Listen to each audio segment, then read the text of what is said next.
안녕하세요. 배본철 교수입니다. 인간이 회개하여 하나님 앞으로 돌아가게 되는 과정, 참 매우 신비로운 과정이 아닐 수 없습니다. 한번 여러분들이 지나간 삶을 생각해 보시기 바랍니다. 여러분들이 어떻게 해서 진정한 거듭난 그리스도인이 되었을까? 이것을 생각해 보면 이것은 정말 내가 인간의 경험이나 어떤 학식이나 배경이나 뭐 이런 영역이 아니라 정말 초월적인 그 하나님의 개입이 있었기 때문에 가능했다고 하는 것을 우리가 인정하지 아니할 수가 없습니다. 그런데 우리가 하나님 앞으로 돌아오게 되는, 하나님 앞에 완전히 이제 거듭남을 통해서 주님 앞으로 돌아오게 되는 이 과정에는 반드시 전제되는 것이 있는데, 그것이 바로 회개입니다. repentance. 이 회개는 바로 성령께서 베푸시는 그 귀중한 은총인 것이죠. 네, 그래서 오늘 여기에 대해서 우리가 좀 체계적으로 살펴보도록 하겠습니다. 즉, 성령께서는 인간을 어떻게 회개시켰고 또 어떻게 회개시켜 가는가라고 하는 점을 살펴보도록 할게요. 먼저 성경 한 말씀 읽도록 할게요. 이사야서 59장 1절부터 3절, 회개에 관한 말씀입니다. 여호와의 손이 짧아 구원치 못하심도 아니요 귀가 둔하여 듣지 못하심도 아니라 오직 너희 죄악이 너희와 너희 하나님 사이를 내었고 너희 죄가 그 얼굴을 가리워서 너희를 듣지 않으시게 함이니 이는 너희 손이 피에 너희 손가락이 죄악에 더러워졌으며 너희 입술은 거짓을 말하며 너희 혀는 악독을 바람이라. 네, 인간의 그 타락한 영적인 상태를 아주 적나라하게 지금 보여주고 있는 인간의 죄악성의 모습입니다. 그러니까 이런 인간의 죄악성을 가지고 자신의 중심성을 유지하는 상황에서는 하나님 앞에 돌아올 수가 없다라고 봅니다. 이것은 근본적으로 내 속에서 일어나는 어떤 개선이나 이런 걸 통해서 되어지는 게 아니라 초월적으로 주어지는 그런 성령의 역사여야 된다는 겁니다. 자, 그래서 오늘 이 시간 이 성령께서 우리 인간에게 하시는 그 회개시키시는 사역, 즉 The Repentance Ministry of Holy Spirit, 성령의 회개시키는 사역에 대해서 우리 살펴보려고 합니다. 자, 첫째는 성령께서는 예수님을 믿지 아니하는 그 죄악을 회개시키십니다. 여러분, 많은 죄악의 목록들이 있지만 그 중에서 가장 중요한 죄악은 바로 불순종입니다. 하나님께 대한 불순종, 그리고 예수 그리스도, 독생하신 예수 그리스도 구주 되시는 그분을 받아들이지 아니하는 그 완고한 고집, 이것이 가장 커다란 죄악이죠. 왜냐하면 다른 모든 죄악들은 다 그리스도 안에서 다 용서함을 받고 씻김 받을 수 있어요. 그런데 한 가지 죄는 우리가 영원히 사하심을 받지 못합니다. 그것은 뭐냐면 끝까지 구원자 되신 예수 그리스도를 받아들이지 아니하는 그 회개치 않은 고집, 이것은 용서받지 못할 죄라고 할 수 있습니다. 그렇기 때문에 성령께서는 다른 많은 죄악들에 대한 회개도 우리가 필요하겠지만 근본적으로 예수 그리스도를 믿지 아니하는 우리의 불순종과 그 불신앙과 불순종, 이것을 주님께서 지적을 하시면서 그걸 통해서 이제 우리가 돌이키게끔 하는 것입니다.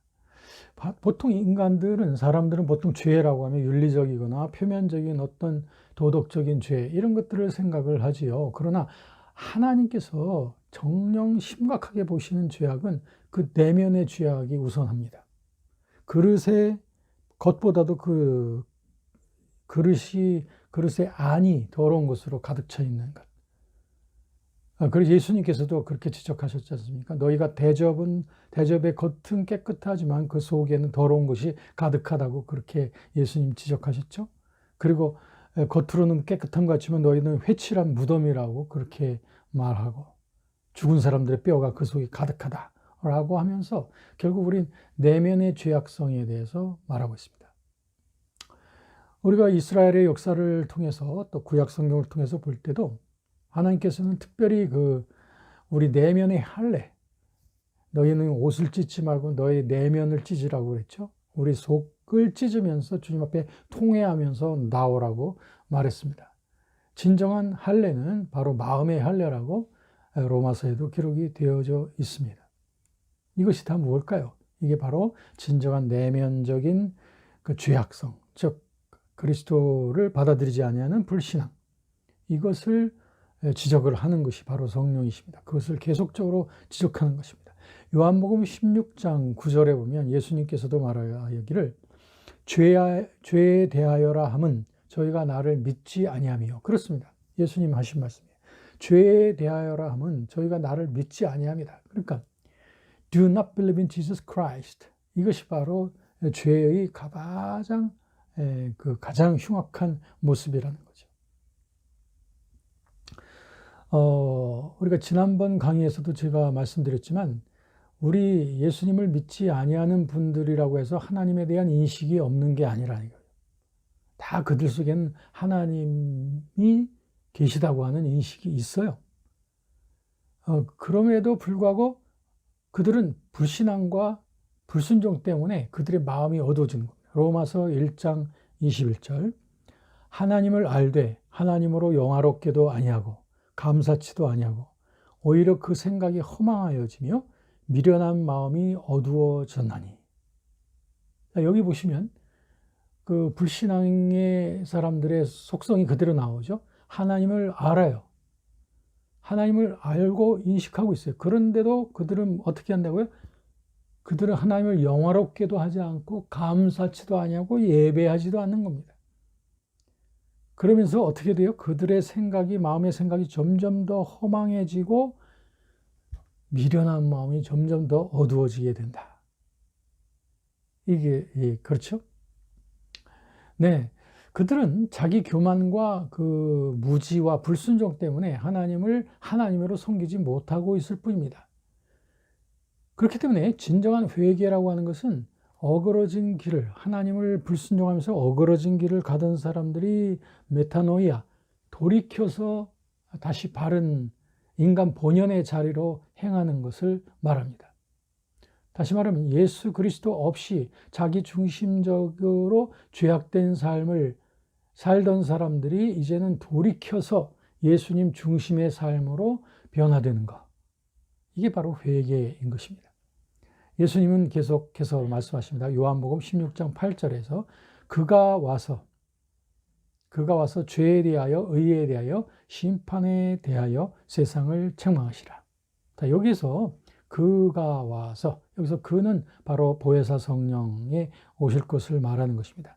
보혜사 성령께서 오셔서 하실 일이 죄에 대하여 의에 대하여 심판에 대하여 촉구하고 책망하고 뭔가 계속 여기에 대한 그 지적을 하는 것이, 여기서 말하는 세상을 책망한다고 했을 때 이 세상이라고 하는 단어는 코스모스라고 하는 단어인데요. 이것은 이 우주를 세상 코스모스라고도 말하지만 우리 모든 영혼, 인간의 영혼, 즉 특별히 거듭나지 못한 인간의 영혼을 가리키는 것이기도 합니다. 그러니까 거듭나지 못한 인간의 영혼에게 책망을 하는 거예요. 성령께서 세상을 책망하신다. 이건 성령께서 거듭나지 못한 인간의 영혼의 역사여 그들이 깨닫고 그래서 회개하게 하신다는 의미죠. 오늘 읽어보신 이 구절을 통해서 볼 때 성령께서 인간을 회개시키는 길, 그것은 크게 다음 세 가지 방법입니다. 성경 말씀에 근거해서. 첫째는 성령께서는 죄에 대하여, 즉 성령께서는 자기중심적이고 정욕적인 삶을 살아온 인간의 그 죄에 대해서 깨닫게 하신다. 그게 죄라는 것을 깨닫게 하신다. 그래서 회개시키신다. 두 번째는 뭐예요? 의에 대해서죠. 성령께서는 의로움이 나에게 없고 진정한 의로움, 구원에 대한 의로움은 오직 예수 그리스도에게만 있다고 하는 그것을 분명하게 깨닫게 하심으로써 그리스도께 우리가 돌아가도록 회개시킵니다. 세 번째는 심판에 대해 있죠. 히브리서 9장 27절에도 있는 말씀이죠. 한 번 죽는 것은 사람에게 정해진 것이요 그 후에는 심판이 있으리니라고 하는 그 말씀처럼 인간은 죽음 이후에 반드시 그 심판을 겪게 된다는 거죠. 그런데 결국 하나님 앞에 받아들여지는 자는 영생의 그 심판을 통하여 영원한 생명의 길로 이어져 가는 것이고, 그러나 하나님으로부터 버려지는, 죄악으로 버려지는 자들은 그런 영원한 그 멸망의 자리에 들어가게 된다는 사실이죠. 이것을 깨닫게 하시는 겁니다. 그래서 그 심판에 대한 두려움을 일게 함으로써 성령께서는 주님께로 돌아오게 돼요. 자, 이거 참 세 가지 중요하죠. 첫째는 죄에 대하여, 두 번째는 의에 대하여, 세 번째는 심판에 대하여. 이것이 바로 성령께서 우리를 본질적으로 복음적인 의미에서 볼 때 그 회개의 정신이 바로 이 세 가지인 것입니다. 그러므로 우리 주변에 있는 우리 안 믿는 친구분들과 지인들의 그리스도 앞으로 돌아올 수 있도록 우리들은 기도해야 되겠죠. 이런 기도에 있어서 우리들이 좀 더 구체적으로 우리 하나님께 부탁드릴 일은 성령이시여 저들의 자기중심적인 그 죄악성을 깨닫게 해주십시오. 그래서 주님 앞에 돌아오게 해주세요. 성령이시여 저들로 하여금 예수 그리스도만이 진정한 구원의 의의가 되신다는 사실을 깨닫게 해주세요. 그리고 저들에게 죽음 이후에 그 심판에 대한 그 두려움을 갖게 하시고 거기에 대한 준비를 할 수 있게 하셔서 그래서 그리스도 앞으로 나올 수 있도록 해주십시오. 이런 어떤 그 성령께서 하시는 회개시키시는 사역을 위한 우리들의 기도와 간구, 이것이 우리에게 필요하다 생각합니다. 자, 성령께서는 단지 그 불신자들을 그리스도께로 돌이키시는 그런 회개 사역, 이걸 하나의 커다란 회개라고 말하죠. The Grand Repentance라고 말할 수 있어요. 그런데 그런가 하면 또한 두 번째로는 성령께서는 특히 그리스도인들에게 있어서도 우리들이 범하는 죄악을 회개시키도록 자꾸 촉구하시는 분입니다. 여러분, 우리가 구원받았다고 해서 죄를 짓지 않는 것은 아니죠. 우리의 경험이 그걸 말해주지 않습니까? 우리가 거듭난 이후에 지금까지 여러분들 살아오시면서 하나님께 고의적인 불순종의 죄악을 범한 적이 없다고 말씀할 수 없겠죠. 근데 사실 그것이 성경에서 이미 말하고 있는 것입니다. 성경에서 우리들의 내면 속에는 이미 죄악의 속성이 있는가 하면, 그런가 하면 새로 지음받은 하나님의 거듭난 속성이 있어서 이 두 가지가 같이 우리 내면 속에 존재하는데, 그렇기 때문에 우리들은 이 둘 사이에서 우리들은 어떨 때는 죄된 속성을 따르고 어떨 때는 거룩한 속성을 따름으로써 이 두 마음을 품고 살아갈 때가 참 많다는 그 안타까운 현실을 성경은 우리에게 말해주고 있는 것입니다. 이걸 우리가 부인할 수 없습니다. 요한일서 1장의 말씀처럼 만일 우리가 죄 없다 하면 이것은 우리가 거짓말하는 일이 되겠죠. 거듭났지만 우리들은 죄악을 범해 왔고 또 범한 죄악을 주님 앞에 자백함으로써 또 죄 용서함도 받아왔던 것이 사실입니다. 또 앞으로도 우리가 거룩하게 살 목표를 가지고 나아가지만 우리들은 또 어떤 고의적인 범죄를 주님 앞에 또 행하게 될는지 그건 모릅니다. 그러나 분명한 것은 있어요. 뭐냐면 우리가 그 새로 지음받은 거듭난 속성, 하나님의 신의 성품을 따라서 우리가 지속적으로 그분 앞에 복종하면서 살아가는 삶을 훈련해 간다면 우리는 고의적인 범죄를 주님 앞에 하지 않고 늘 하나님 앞에 순종하는 삶으로 지속되어져 갈 수 있는 가능성은 우리에게 언제나 열려 있는 것입니다. 그렇기 때문에 미리 이것을 속단해서 비관적으로 어차피 나는 죄를 지으면서 살 수밖에 없는 존재 아닌가, 끊임없이 주님 앞에 용서함을 받는 길밖에 없지, 이런 식으로 비관적으로 우리가 보아서는 아니 됩니다. 왜냐하면 우리 안에 성령께서 거하시는 일은 성령께서는 우리를 죄와 사망의 법에서 해방시키셔서 우리를 생명의 성령의 법 안에서 살게끔 우리를 초청하셨고 그 모든 길을 다 우리에게 예비하시고 우리를 그 나라로 초청하셨지 않습니까? 그렇기 때문에 우리들이 그 성령께 순종하며 하나님 말씀의 인도를 따라서 살아가는 삶이 정상적인 크리스찬의 삶이지, 우리가 죄악을 자꾸 범하고 살아가는 것이 정상적인 게 아닙니다. 그러니까 우리들은 정상적인 삶을 목표로 해야 됩니다. 그 삶을 간절히 추구해야 됩니다. 그게 또 하나님이 원하시는 뜻이기도 합니다.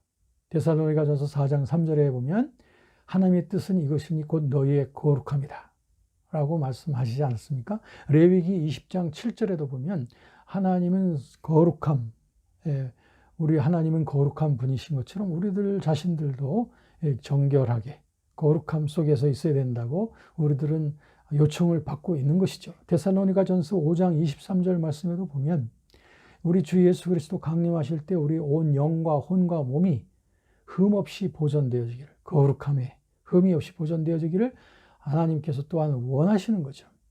예수님께서도 말씀하셨지 않습니까? 하늘에 계신 너희 아버지의 온전하심처럼 너희도 온전하라. 마태복음 5장 48절 말씀이죠. 이처럼 우리들은 거룩함의 초대를 받은 자들입니다. 그렇기 때문에 앞으로 자꾸 죄 지을 가능성을 생각하면서 죄를 지을 수밖에 없다라고 생각하는 이런 숙명론에 빠지지 마시기를 바랍니다. 왜냐하면 우리에게 거듭난 속성은 우리를 죄짓게 만드는 속성이 아니에요. 요한일서 3장 9절, 우리 새 생명이 어떤 속성을 갖고 있느냐? 하나님께로서 난 자마다 죄를 짓지 아니하나니 이는 하나님의 씨가 그의 속에 거함이요 저도 범죄치 못하는 것은 하나님께로서 났습니다. 자, 보십시오. 하나님이 우리에게 주신 생명은 죄를 짓지 않게 하고 그리고 우리에게 영원한 생명의 순종의 길로 우리를 인도하시는 하나님의 씨앗인 것입니다. 하나님의 생명이십니다. 그렇기 때문에 우리들은 그 생명을 따라서 거하고 생명의 인도하심을 따라 살아가는 것이 이게 온전한 크리스찬의 길이라는 거죠. 근데 우리 속에 이제 갈등이 삶 속에 벌어지는 이유는 우리 영혼 속에 아직도 죄된 본성이 거하고 있기 때문이죠. 그걸 부인할 수 없어요. 우리 경험상 우리 내면 속에 죄된 욕구가, 죄된 소욕이 있다고 하는 것을 우리들은 부인을 할 수 없습니다. 그러니까 결과적으로 분명한 거예요. 내가 이 죄된 속성을 선택하면, 그 유혹을 따라 선택하면 우리는 죄를 짓게 되는 거예요. 그러니까 중요한 것은 나의 내면이 더 이상 죄의 소욕을 따르지 아니하고 성령의 소욕, 즉 하나님의 divine nature, 거룩한 그 상태를 따라서, 거룩한 본성을 따라서 그분에게만 순종하는 자로서 특성화되어지면 이제 문제는 끝나는 거예요. 그게 바로 full consecration, 완전한 성결입니다. 완전한 헌신입니다. full dedication, 완전한 헌신. 이게 그래서 요청되어지는 이유가 바로 그것입니다. 그러므로 거듭난 크리스찬들은 하나님을 온전히 기쁘시게 하기 위해서, 그래서 우리들은 우리의 영적인 속사람이 에베소서 3장 16절에 있는 말씀처럼 우리 속사람이 성령의 능력을 강건해져서 이 죄악의 유혹을 끊어버리고 죄악의 유혹을 받아들이지 아니하고 늘 하나님이 기뻐하시는 그 일을 위해서 만 헌신되어지는 그런 자들이 됩니다. 모세에 대해서 성경은 말하기에 모세는 잠시 죄악의 낙을 누리는 것보다 하나님의 백성과 함께 고난받는 것을 더 즐거워했다라고 했습니다. 여러분, 저와 여러분들은 어떻습니까?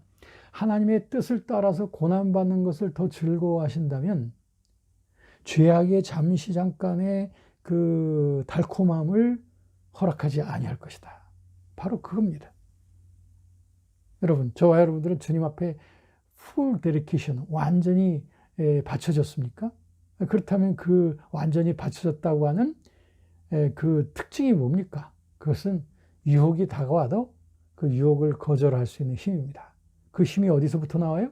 그건 하나님을 즐겨 따르겠다고 하는, 어떤 고난이 다가와도 나는 그것을 따르겠다고 하는 그런 다부진 헌신의 다짐이 지속되어짐을 통해서 가는 것입니다. 그래서 세 번째로 성령께서 우리에게 회개시키는 사역은 우리를 온전히 헌신하도록 회개시키는 거예요. 자, 그러면 여기에 이 두 가지 상태가 있습니다. 거듭났지만 여전히 두 마음을 갖고 살아가는 상태. 또 하나는 거듭났으면서 이제는 완전히 주 앞에 헌신하여 그래서 완전히 주님 앞에 주님의 뜻만을 기뻐하며 살아가는 삶의 단계. 이렇게 두 가지가 구원받은 자들의 영적 상태에서도 이 두 가지로 나눠질 수가 있는 것입니다. 그래서 내면 속에 남겨져 있는 이런 죄를 향한 경향성, 이것은 당연히 있습니다. 당연히 있어요. 그런 유혹이 없는 세상을 여러분들 꿈꾸지 마십시오. 아마 세상 바깥으로 나가셔야 될 거예요. 이 세상에 살고 있는 한, 육체로 살고 있는 한은 유혹이 있습니다. 그런데 유혹이 많이 다가와서 문제가 아니라 유혹에 대하여 내가 예스 하면서 유혹을 쫓아다니던 삶이 문제라는 거죠. 그러니까 저와 여러분들이 성령의 회개시키는 사역을 통해서 주님 앞에 이제 나 자신을 완전히 드림으로 말미암아 이제 유혹과는 단절이 되어지고 이제 하나님의 뜻만을 위해서만 열려있는 그런 영혼이 되어지는 거예요. 더블 마인드가 아니라 싱글 마인드가 되는 거죠. 이게 바로 온전한 헌신입니다. 온전한 헌신을 결단하고 그 체험을 하고서 그리고서 그 상태 속에서 살아가게 되면 우리들은 지속적으로 하나님께 순종하며 살아갈 수 있고요. 늘 매사에 무슨 일을 하든 무슨 말을 하든 무슨 계획을 하든 언제나 하나님을 의뢰하면서 믿음으로 하게 됩니다. 그래서 로마서 14장 23절 말씀에 보면 여기에 바울 선생님이 이렇게 말합니다. 믿음으로조차 하지 아니하는 모든 것이 다 죄니라. 이렇습니다. 그러니까 우리의 모든 것들이 다 믿음 안에서 되어지는 것, 즉 하나님 중심성으로 모든 것이 되어지는 거죠. 그러니까 죄라는 게 뭐냐? 자기 중심성이 죄라는 겁니다. selfishness, 자기 중심성, self-centered life, 자기 중심적 삶. 이것이 바로 죄의 속성입니다. 이것은 고대교회 때 어거스틴도 말하기를 죄의 근본적인 뿌리가 pride라고 했습니다. 교만이라고 하는 거예요. 이 교만이라고 하는 것이 단지 다른 사람들 앞에서 내가 우쭐대는 것만이 교만이 아니라 하나님 앞에서 우쭐대는 게 그게 교만입니다. 지음받은 피조물인 우리 인간이 하나님께 납작 엎드려져서 주님의 인도하심을 따라 살아가는 것이 이것이 마땅한 일이거든. 그러나 죄악의 타락으로 인하여 자기 중심성이 이제 그들에게서 살아나게 됐고 그것이 하나님처럼 되려고 하는 그런 교만이 우리 인간, 타락한 인간의 내성 속에 이제 죄악으로서 깔려 있게 되는 거죠. 이것이 바로 하나의 원죄의 상태라고 말할 수 있어요. 오리지널 신의 상태가 바로 그것입니다. 즉 원죄라고 하는 것은 죄의 경향성의 그 속성을 말하는 건데요. 하나님을 의지하지 않고 자력에 의하여 살고자 하는 의지와 동기가 바로 이 원죄의 근원인 것입니다. 이러한 종류의 교만은 이 일반인들 속에 다 내재되어져 있죠. 타락 이후의 인간들 속에. 근데 거듭난 자들이라고 해서 없어요? 아닙니다. 거듭난 자 속에서도 이런 교만의 속성이 있어서 종종 하나님을 향하여 고개를 쳐들고 또 자기 중심적인 사고와 행위를 하고 하나님의 뜻이 아니라는 것을 알면서도 과감하게 행하려고 하는 이런 그 죄악으로 달려가게끔 만드는 것, 이게 바로 내 속에 남겨져 있는 원죄성입니다. 그런데 이것은 완전히 이 세상에서 제가 아까 말씀드린 대로 이 원죄성 속에서부터 나오는 그 유혹이라고 하는 것이 없어질 수는 없어요. 유혹이 없는 세상은 없습니다. 예수님께서도 우리와 한결같이 시험을 받은 자로 돼. 그가 유혹을 우리들처럼 받긴 했지만 죄를 짓지 않았다라고 히브리서 4장 15절 말씀하고 있죠. 또 히브리서 2장 18절에도 보면 그는 우리와 한결같이 또한 그 고난을 받음으로 말미암아 또 시험 받는 자들을 능히 도우실 수 있다라고 말하고 있고 4장 15절에 우리에게 있는 대제사장은 바로 우리에게 시험을 받으셨고 시험 속에서 승리를 하셨고 죄를 범치 않으셨기 때문에 그러므로 우리를 참으로 도우실 수 있다라고 하는 것이고, 그리고 예수께서 우리의 첫 사람이 되어져서 우리의 따라가야 될 우리의 성결의 첫 모형이 되었기 때문에 예수 그리스도께서 그 고난을 통하여 유혹에서 승리하셨던 것처럼 우리들도 주님의 그 고난의 스텝을 밟아서 유혹을 받아들이지 아니하는, 그래서 생명의 성령의 법 속에서 계속적으로 살아가는 이런 자유, 진정한 자유죠. 이러한 자유가 우리 속에 계속적으로 누려져야만 됩니다. 그런데 여러분이 아시다시피 오늘날 세계와 교회 속에는 이런 자유와 능력을 고백하는 그리스도인들이 그리 많지 않다고 하는 것이 참 안타까운 일입니다. 이것이 성경적인 질서이고 우리 하나님의 뜻임에도 불구하고 많은 사람들이 이와 같은 데 미치지 못하고 여전히 더블 마인드, 더블 마인드의 그 사람 속에서 공고하게 살아가고 있습니다. 사도 바울이 이런 상태를 지적하여서 로마서 7장 24절 25절에 보면 오호라 나는 곤고한 사람이다. 이 사망의 몸에서 누가 나를 구원하랴 라고 그렇게 말하고 있잖아요. 그러나 25절에 이어지는 것은 우리 주 예수 그리스도께 감사하리로다 라고 말하고 있지 않습니까? 그러면서 8장으로 들어가는 겁니다. 8장에 보면 바로 생명의 성령의 법이 나오지 않습니까?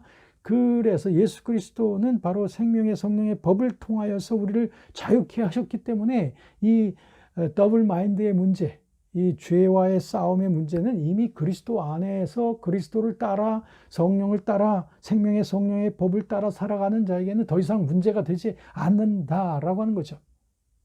그렇기 때문에 우리들은 이와 같은 깨어서 기도하는 가운데서 고린도 후서 10장 5절에 이런 말씀 있죠. 모든 이론을 파하며 하나님을 아는 것을 대적하여 높아진 것을 다 파하고 모든 생각을 사로잡아 그리스도에게 복종케 하니. 네, 그래서 우리들은 우리의 모든 생각과 태도와 이 모든 것들을 다 사로잡아 그리스도의 발밑에 복종시키며 살아가는 것입니다. 요한일서 2장 5절 말씀에 보면 너희 안에 이 마음을 품으라. 곧 그리스도 예수의 마음이니 라고 빌립보서죠. 빌립보서 2장 6절에 말씀하고 있어요. 그리고 요한일서 2장 5절에도 보면은 거기에도 보면은 하나님께서 우리에게 그 그리스도의 마음을 가지고 누구든지 그 안에 거하는다 하는 자는 그의 행하신 대로 자기도 행할지니라. 그리스도처럼 행하고 그리스도의 마음의 태도를 가지고 살아가는 그 순간순간, 이것이 바로 거룩한 삶의 발자국이 되어야 되는 것이죠.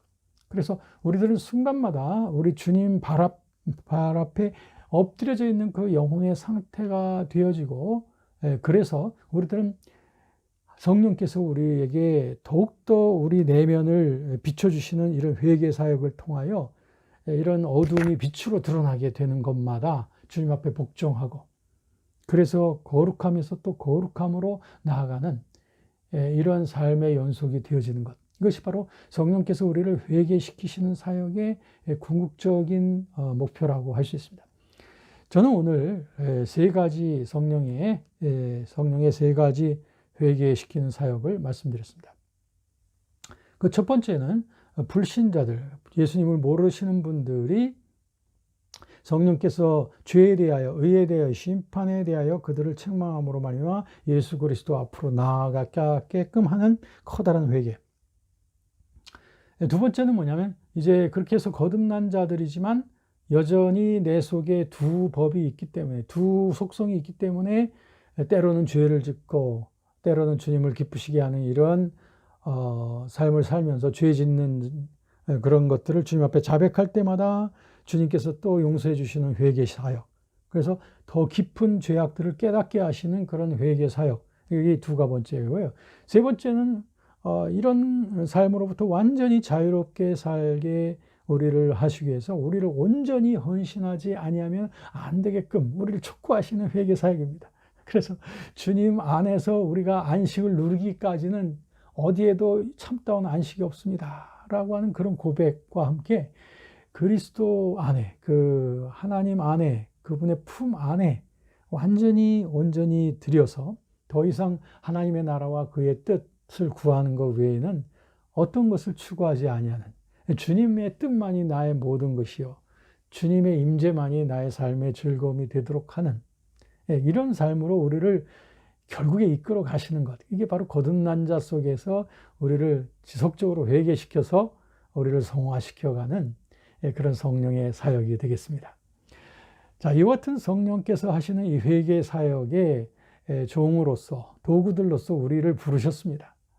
여러분, 온 세계 열방 가운데 아직 예수 그리스도를 알지 못하는 이런 분들에게 우리는 성령께서 하시는 회개 사역이 충만하게 펼쳐지길 위해서 우리들은 만방을 위해서, 열방을 위해서 기도해야 될 겁니다.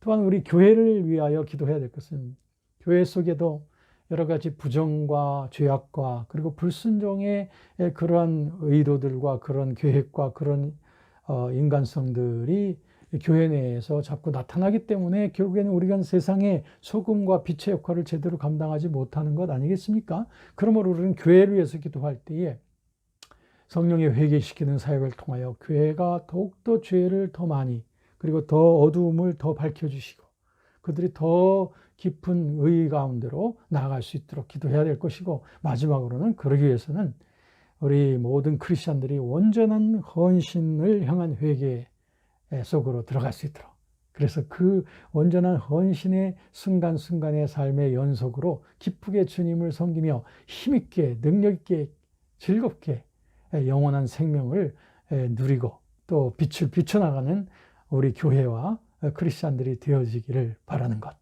이것이 바로 성령께서 우리를 통하여 하시는 회개 사역의 궁극적인 목표가 되겠습니다. 감사드립니다.